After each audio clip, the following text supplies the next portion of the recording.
لیکن وہی کلام کی تلاوت ہماری زندگی میں کتنی ہے جائزہ لیں، اب تک ہم نے کتنا پڑھا، کتنے پارے مکمل کیے، کتنا وقت دن میں ہم نے رات میں اللہ کے کلام کے لیے لگایا، موبائل میں کتنا وقت لگتا ہے، دوستوں کے ساتھ کتنا وقت لگتا ہے، اشیاء اور بات خریداری کے لیے کتنا وقت لگتا ہے، اور جیسے کبھی سے شروع ہو چکی ہے، شاپنگ ابھی سے شروع ہو چکی ہے، کتنا وقت لگ رہا ہے، لیکن اللہ کے کلام کے لیے جس کا رمضان سے گہرا تعلق ہے، اللہ کے کلام اور قرآن سے، اس کا ہم نے اس مہینے میں کتنا پاس و لحاظ کیا ہوا ہے، ہر انسان اپنی زندگی کا جائزہ لے۔ اگر نہیں ہوا ہے، رمضان آنے کے باوجود ہمارا قرآن سے ابھی تعلق جڑا نہیں ہے، قرآن کا حق ہم نے ادا نہیں کیا ہو یا نہیں ادا کر رہے ہیں، ابھی موقع قرآن سے جڑ جائیں، اللہ کے کلام سے جڑ جائیں۔ جو بندے اور بندیاں اللہ کے کلام سے جڑ جاتے ہیں، دنیا اور آخرت کے مسئلے اللہ حل کر دیتے ہیں۔ حدیث قدسی کے اندر ہے، جس بندے کو قرآن کے پڑھنے کی وجہ سے کسی دوسرے عمل کی وجہ کے لیے وقت نہ ملا ہے، نفل نماز کے لیے وقت نہ ملے اور دیگر اعمال کے لیے وقت نہ ملے، ہمیشہ اللہ کے کلام کو پڑھ رہا ہے، صبح پڑھ رہا ہے، دوپہر پڑھ رہا ہے، شام پڑھ رہا ہے، رات بھر پڑھ رہا ہے، تو رسول اللہ صلی اللہ علیہ وسلم فرماتے ہیں حدیث قدسی کے اندر، وہ اللہ کی بات اللہ کے نبی فرماتے ہیں کہ اللہ کہتے ہیں، جس حدیث کے اندر اللہ کہے اسے حدیث قدسی کہتے ہیں۔ فرماتے ہیں اللہ پاک، من شغلہ القرآن عن ذکری ومسألتی آتیتہ افضل ما اعطی السائلین۔ جس بندے اور بندی کو قرآن نے اتنا مشغول کر دیا کسی اور عمل کی جناب، اس کا فرائض تو ہے زندگی میں، فرائض فرض پڑھنا ضرور ہے، فرض چھوڑ کر قرآن نہیں، ورنہ قرآن پڑھنے کا ثواب ملے گا، فرض چھوڑنے کا گناہ ہوگا۔ اس کا مطلب یہ ہے کہ فرض بھی چھوڑ دیں، نماز بھی چھوڑ دیں، واجبات بھی چھوڑ دیں، روزہ بھی چھوڑ دیں، نہیں فرض روزہ ہے، نماز فرض ہے۔ ان سارے فرائض و واجبات کے ساتھ نفلی اعمال کا موقع نہ ملے، اتنا کس کوئی بندہ اور بندی قرآن میں مشغول ہو جائے، قرآن ہی قرآن پڑھ رہا ہے، قرآن ہی قرآن سے تعلق ہے، قرآن ہی قرآن سے محبت ہے، قرآن ہی قرآن زندگی کا حصہ بن گیا ہے، ایسے بندے اور بندیوں کو اللہ پاک فرماتے ہیں جو مانگنے والے دعائیں مانگ کر اللہ سے لے رہے ہیں، نفل پڑھ کر اپنے اعمال میں اضافہ کر رہے ہیں، نفلی اعمال کر کے اللہ کا قرب حاصل کرنا چاہتے ہیں، اور نفلی اعمال کرنے والوں سے زیادہ، دعائیں مانگنے والوں سے زیادہ جو بندے اور بندیاں قرآن میں مشغول ہیں، پڑھنے پڑھانے سننے اور سنانے میں، اس کو ان مانگنے والوں سے زیادہ میں ادا کرتا ہوں۔ دعا مانگنے والوں سے زیادہ قرآن والوں کو مل رہا ہے، نفلی اعمال کرنے والوں سے زیادہ قرآن سے محبت کرنے والوں کو مل رہا ہے۔ اتنا بڑا کلام، کتنی بڑی کتاب ہے، اس کا تعلق رمضان سے خاص اور گہرا ہے، اور اسی سے ہماری زندگیاں تو، ہمارا معاشرہ تو، ہمارے معاملات تو، قرآن کی تعلیمات سے ہمارے بچوں کی اور گھر والوں کی زندگیاں تو، تلاوت سب کر لیتے ہیں کچھ نہ کچھ، قرآن کی تعلیمات زندگی کا لازمی حصہ بنانا، یہ اصل قرآن کے نازل ہونے اور کرنے کا مقصد ہے۔ قرآن کے مطابق ہماری زندگی ہو جائے۔ رمضان اور قرآن کے بہت ساری چیزیں مشترک ہیں، دونوں کے مقاصد یہ ہیں، تقریباً یہ حضرت علماء نے بیان فرمایا، رمضان کا جو مقصد ہے وہی قرآن کا مقصد ہے، قرآن کا جو مقصد ہے وہی رمضان کا مقصد ہے۔ اللہ، اتنا گہرا تعلق ہے۔ رمضان میں سب سے بڑی عبادت ہم سب جانتے ہیں، روزہ ہے۔ روزے کا مقصد کیا ہے؟ لعلکم تتقون، کہ آپ تقوی والے ہو جاؤ، متقی ہو جاؤ، اللہ کا ڈر اور خوف اور خشیت زندگی میں آ جائے، زندگی گزارنے کا سلیقہ آ جائے، زندگی کے ہر شعبے میں اللہ کے عظمت اور جلال کے استحضار کے ساتھ زندگی گزارنا آ جائے، اس کے لیے پریکٹس ایک مہینہ روزہ کر کیا جاتا ہے، کرایا جاتا ہے۔ روزے کا اور رمضان کا جو اصل مقصد ہے، سب سے بڑا مقصد ہے وہ تقویٰ ہے، اور قرآن کے نازل کرنے کا سب سے بڑا مقصد تقویٰ ہے۔ تو رمضان کا قرآن کا مقصد میں تقوی کے مقصد میں یہ کھول الف لام میم ذالک الکتاب لا ریب فیہ ھدی للمتقین، یہ کتاب ہم نے نازل کی ہے اور یہ کتاب ان لوگوں کے لیے سراسر ہدایت اور رہبری اور رہنمائی کرنے والی ہے جو تقوی والے ہیں، تقویٰ جن کی زندگی میں ہے اس کے لیے قرآن صحیح رہبری رہنمائی کرے، متقین کے لیے نازل کی گئی کتاب کے لیے ہدایت۔ تو گویا کہ تقویٰ روزے کا مقصد، رمضان کا مقصد تقویٰ، قرآن پڑھنے اور قرآن سننے کا مقصد ہے۔ اور دوسرا فرمایا روزہ اللہ کی بارگاہ میں کل قیامت کے دن سفارش کرے گا، قرآن اللہ کی بارگاہ میں کل سفارش کرے گا۔ اللہ دونوں اعمال اللہ کی بارگاہ میں سفارش کرے گا۔ تو سفارش اور شفاعت کرنے میں رمضان کا روزہ بھی مشترک ہے، اللہ کا کلام بھی مشترک ہے۔ روزہ کہے گا اے بارگاہ، اے اللہ،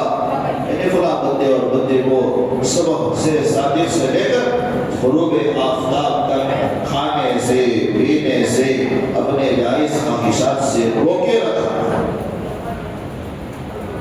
چاہتا تو کھا سکتا تھا، پی سکتا تھا،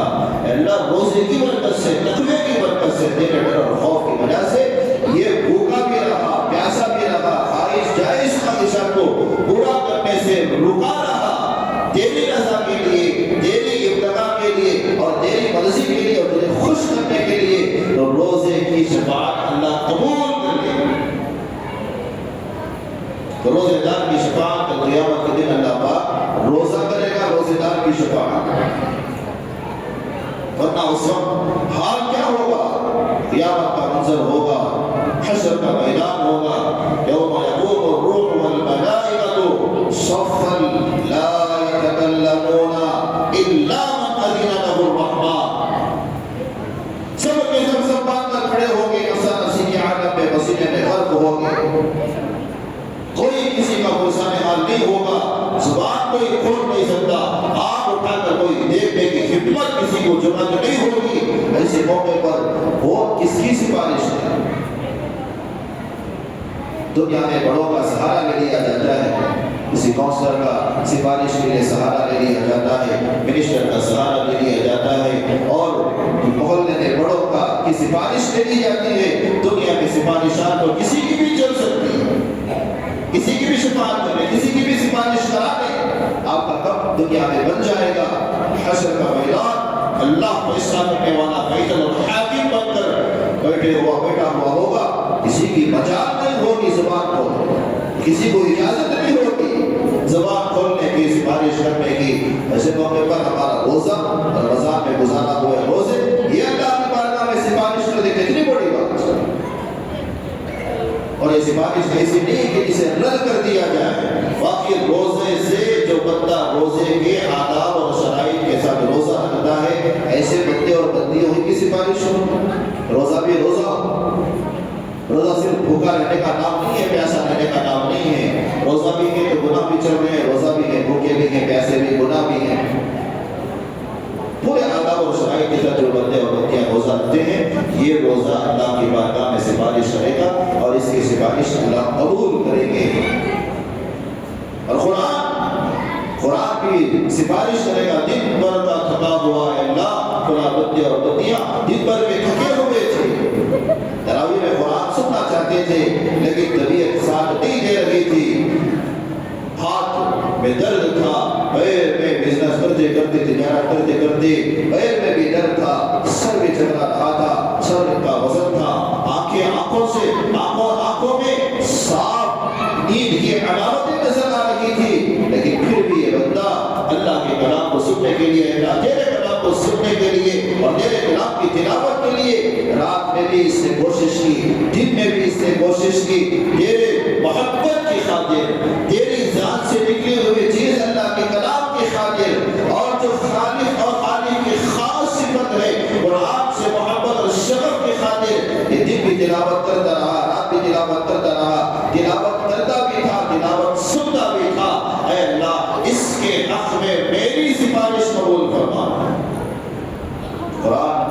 سفارش ہوگی کل قیامت کے دن، اور ایسی سفارش القرآن شافع مشفع، قرآن ایسا سفارشی ہے، ایسا سفارشی ہے جس کی سفارش قبول کر لی جائے۔ کوئی دو رائے نہیں ہے، روزے کی سفارش ٹھکرا دی جائے یا قرآن کی سفارش ٹھکرا دی جائے، دونوں کی سفارش اللہ قبول کر لے گی۔ اگر ہمارا تعلق رمضان میں روزے سے نہ ہو، ہمارا تعلق رمضان میں قرآن سے نہ ہو، تو پھر یہی قرآن نکل اللہ کے سامنے جھگڑے گا، جہاں سفارش کر کے مغفرت کرائے گا وہی جھگڑالو بھی ہے۔ وَمَاحِلٌ مُصَدَّقٌ مَنْ جَعْلَهُ أَمَامَهُ قَادَهُ إِلَى الْجَنَّةِ وَمَنْ جَعْلَهُ خَلْفَ ظَهْرِهِ سَاقَهُ إِلَى النَّارِ، جو اس کی تلاوت کر کے اس کا حق ادا کرے گا اس کے لیے سفارش کر کے مغفرت کا کرائے گا، اور جو اس کی ناقدری کرے گا، نہ اس کی تلاوت کر رہا ہے، نہ تلاوت کرنے والوں کی تلاوت کو یہ سن رہا ہے، نہ قرآن کے حق کو یہ ادا کر رہا ہے، نہ اسے قرآن سے تعلق ہے، نہ قرآن سے اسے محبت ہے، نہ قرآن کی محفلوں میں یہ شرکت کرتا ہے، ایسا لاپرواہ بندے کے لیے تو قرآن پاک جھگڑا اللہ کے سامنے کرے گا، اور ایسا جھگڑا جو ہے جس کا جھگڑا بھی اللہ قبول کر لے، لیکن نہیں ہو جھگڑا بھی قبول کر لے، جس زندگی کے ہر شعبے میں اللہ کے کلام کو سامنے رکھے گا اس کے لیے یہ سفارشی بنے گا، اور یہ سیدھے جنت تک پہنچائے گا۔ من جعلہ امامہ قادہ الی الجنہ، یہ جنت تک پہنچائے گا، قرآن چھوڑے گا۔ ومن جعلہ خلف ظہرہ، اور جس کو کوئی پرواہ نہیں قرآن کی تلاوت کی، قرآن کے سننے کی، قرآن کے سیکھنے کی، قرآن کے پڑھنے کی، قرآن کی تعلیمات کی کوئی زندگی میں پرواہ نہیں، اپنے پسے پشت ڈال دیا، ہر معاملے میں قرآن کو سامنے رکھنے کا حکم دے دیا گیا، لیکن ہر معاملے میں قرآن کی تعلیمات کو نظر انداز کر کے جو بندے اور بندیاں زندگی گزارتے ہیں، اب یہ جھگڑا کرے گا، اس جھگڑے کی وجہ سے ساقطہ من جعلہ خلف ظہرہ ساقطہ الی النار، ایسے بندے اور بندیاں وہ جہنم میں پہنچانے تک یہ چھوڑے گا۔ تو سفارش میں، شفاعت میں رمضان اور قرآن دونوں مقصد میں مشترک ہیں،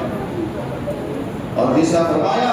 قرآن اور رمضان کا تعلق یہ قرب الہی کا ذریعہ ہے، اللہ کی رحمت کے قریب جانے کا ذریعہ ہے، اللہ کی مغفرت کو حاصل کرنے کا ذریعہ ہے، اللہ کی رحمتوں کو، سعادتوں کو حاصل کرنے کا ذریعہ قرآن اور رمضان، یہ دونوں کے دونوں۔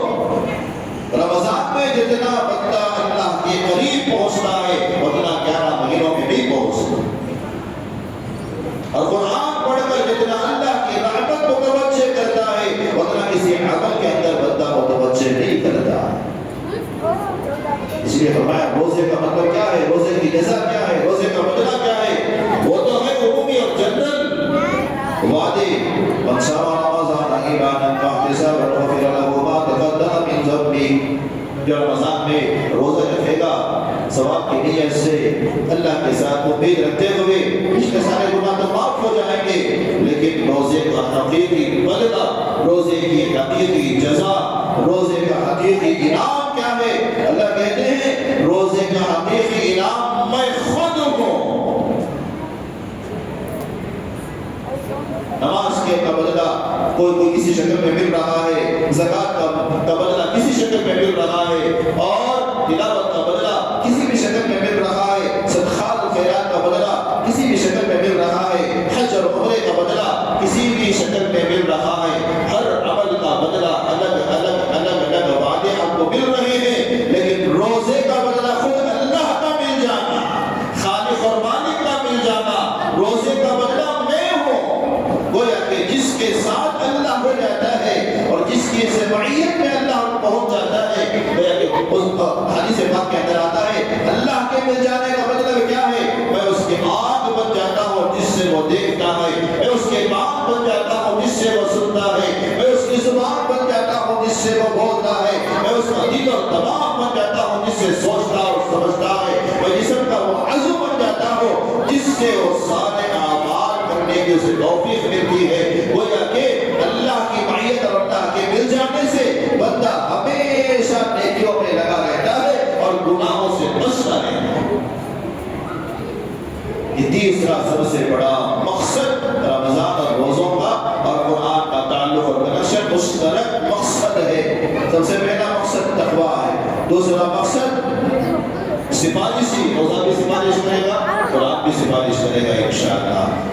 کا مقصد اللہ کی رحمت کو متوجہ کرنے کے لیے روزہ اور رمضان سب سے بہترین مہینہ اور زمانہ اور عمل ہے، اور اللہ کے کلام کی تلاوت پڑھنا اور سننا یہ سب سے بڑا اللہ کے قرب کو، اللہ کی رحمت کو اور اللہ کے عذاب کو روکنے کا اور اللہ کے رحمت اور مغفرت حاصل کرنے کا سب سے بڑا ذریعہ ہے۔ تو رمضان کا مہینہ بھی ہے، روزے بھی رکھ رہے ہیں، انشاءاللہ اس کا جو ثواب بھی ملے گا، قرآن پڑھ بھی رہے ہیں اور قرآن تراویح میں سن بھی رہے ہیں۔ کسی کو یہاں موقع مل رہا ہے تو یہاں سن لیتے ہیں، کسی کو کہیں موقع مل رہا ہے تو کہیں سن لیتے ہیں، پڑھ بھی رہے ہیں، سن بھی رہے ہیں۔ لیکن ایک اور بہترین موقع ہمارے مسجد کی کمیٹی والوں کی طرف سے آپ کو اور بونس کی شکل میں مل رہا ہے، وہ کیا ہے؟ مظاہرے ہمارا پڑھنا آپ کے دل کو متاثر ضرور کر سکتا ہے، بڑے کار زبان ہے، سادہ سیدھا پڑھتے ہیں ہر مسجد کے امام صاحب، لیکن اللہ نے جن کو سلیقہ عطا فرمایا ہوتا ہے اس کے اونچ نیچ کو وہ جانتے ہیں، اس کے زبر اور پیش کو وہ پہچانتے ہیں، قرآن کو معجزہ سمجھ کر دل کی گہرائیوں کے ساتھ، دل کی محبتوں کی گہرائیوں کے ساتھ جب وہ اللہ کے کلام کی تلاوت کرتے ہیں تو اس کا سما کیا اور ہوتا ہے،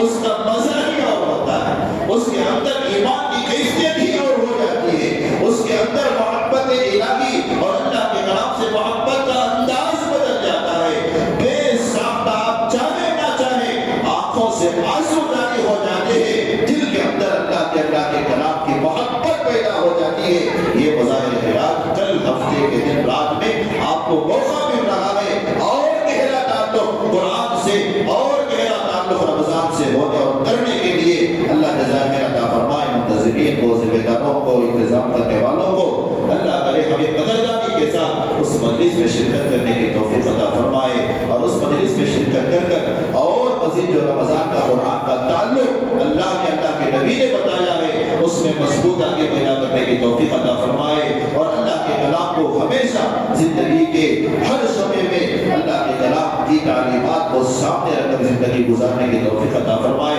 رمضان کے جتنے اعمال ہیں اس سے لاپرواہی برت کر ناخوالہ کرتے ہوئے زندگیاں گزارنے سے اللہ ہماری حفاظت فرمائے، اور قرآن جس مہینے میں نازل ہوا اللہ کا کلام ہے اس سے ہمارا ہمیشہ زندگی کے آخری سانس تک اسے تعلق بنا کر اسے پڑھنے، سمجھنے اور سننے اور سنانے اور ساری امت تک اس کی تعلیمات اور پیغامات کو پہنچانے کے اللہ ہم سب کو توفیق نصیب فرمائے۔ آمین۔ باقی